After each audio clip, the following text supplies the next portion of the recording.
Bismillahirrahmanirrahim. Assalamualaikum warahmatullahi wabarakatuh. Perkenalkan, saya Lina Fradila, perwakilan dari tim saya yang beranggotakan Angela Ismawardani dan Ansika Nuraini Fitria Utami. Kami dari Prodi Ekonomi Pembangunan Fakultas Ekonomi Universitas Muhammadiyah Ponorogo.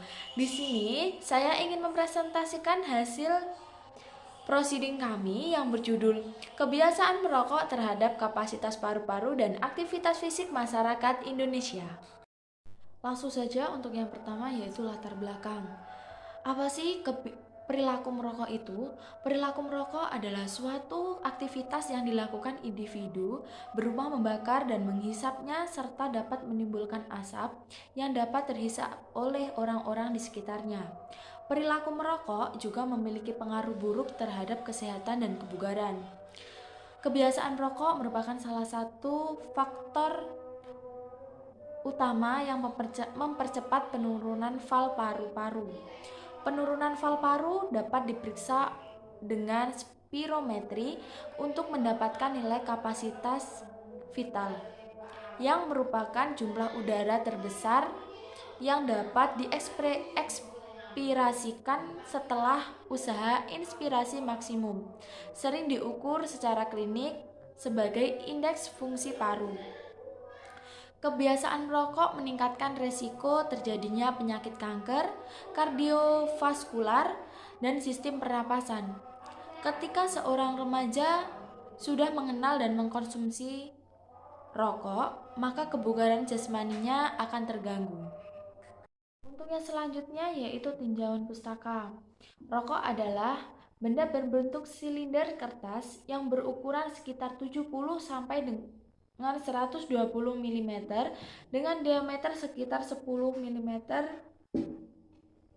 yang berisi campuran tembakau yang sudah dicacah, cengkeh, dan beberapa bahan perasa lainnya.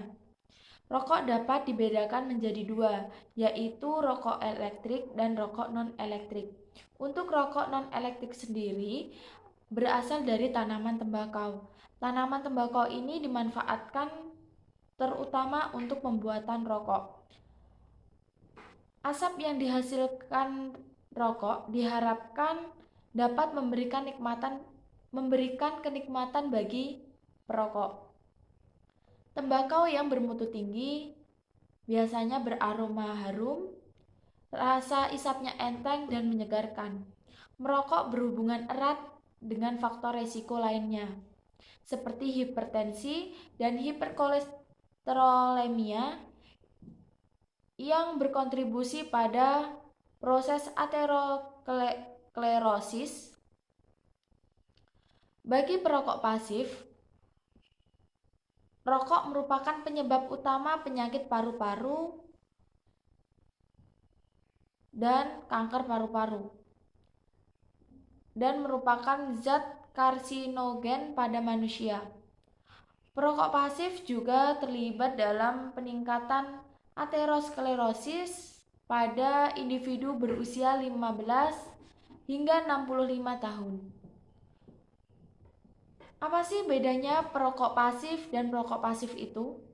Untuk perokok pasif adalah asap rokok yang dihirup oleh seseorang yang tidak merokok. Asap rokok tersebut bisa berupa polutan bagi manusia dan lingkungan. Asap rokok yang terhirup oleh orang-orang bukan perokok karena berada di sekitar perokok biasanya menimbulkan second home smoke. Untuk perokok aktif sendiri adalah orang yang suka merokok. Rokok aktif adalah asap rokok yang berasal dari isapan perokok. Selanjutnya yaitu metodologi. Penelitian ini merupakan penelitian kuantitatif. Metode yang digunakan adalah survei dengan teknik tes dan pengukuran.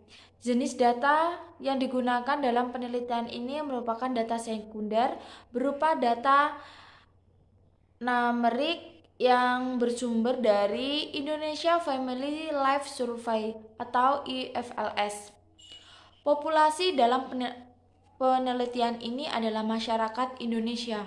Penentuan sampel dalam penelitian ini berdasarkan pada kriteria berikut. Masyarakat Indonesia dalam keadaan sehat, masyarakat yang memiliki kebiasaan merokok dan bukan merokok, serta bersedia menjadi sampel dalam penelitian ini.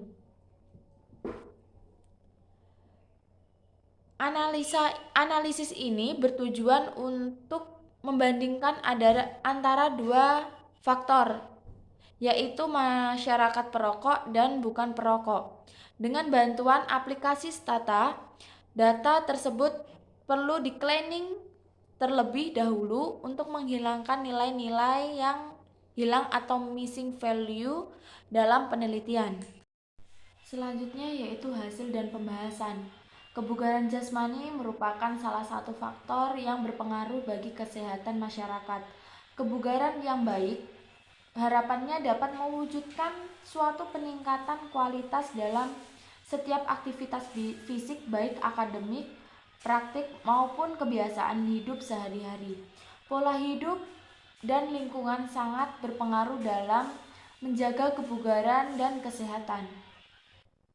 Kebiasaan rokok pada masyarakat meskipun mengkonsumsi dalam jumlah sedikit tetap saja memiliki dampak yang tidak baik bagi kesehatan, terutama terhadap kesehatan vital kebugaran paru dan kebugaran jasmani mereka. Seperti pada tabel di atas, hasil penelitian menunjukkan kasus kebiasaan merokok terhadap kapasitas paru-paru dan aktivitas fisik sebanyak 34.271 responden.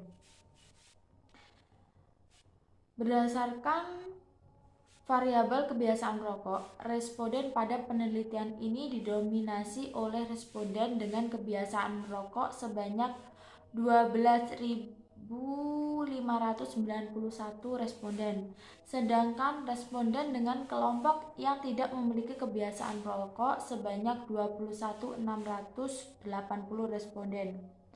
Hasil analisis ini juga menunjukkan bahwa responden didominasi oleh responden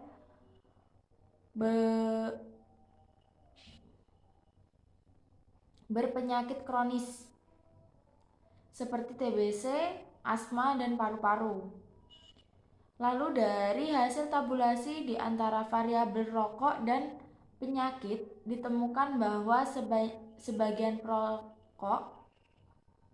sebagian besar perokok mengalami nyeri dada saat beraktivitas, berjumlah 2.163 responden. Hal ini juga selaras dengan hasil di mana jumlah keseluruhan responden yang tidak mengalami nyeri dada saat beraktivitas adalah 11.735 individu atau responden. Untuk yang terakhir yaitu kesimpulan.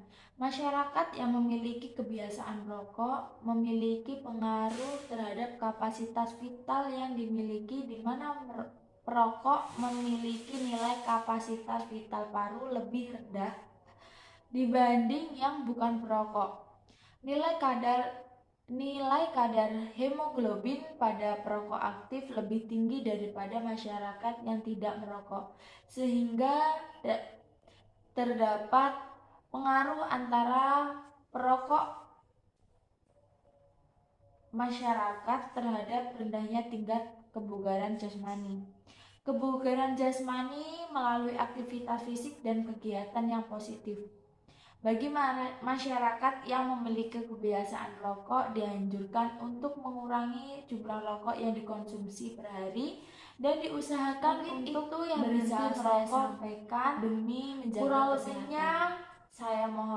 Saya dan tim mohon maaf. Wassalamualaikum warahmatullahi wabarakatuh.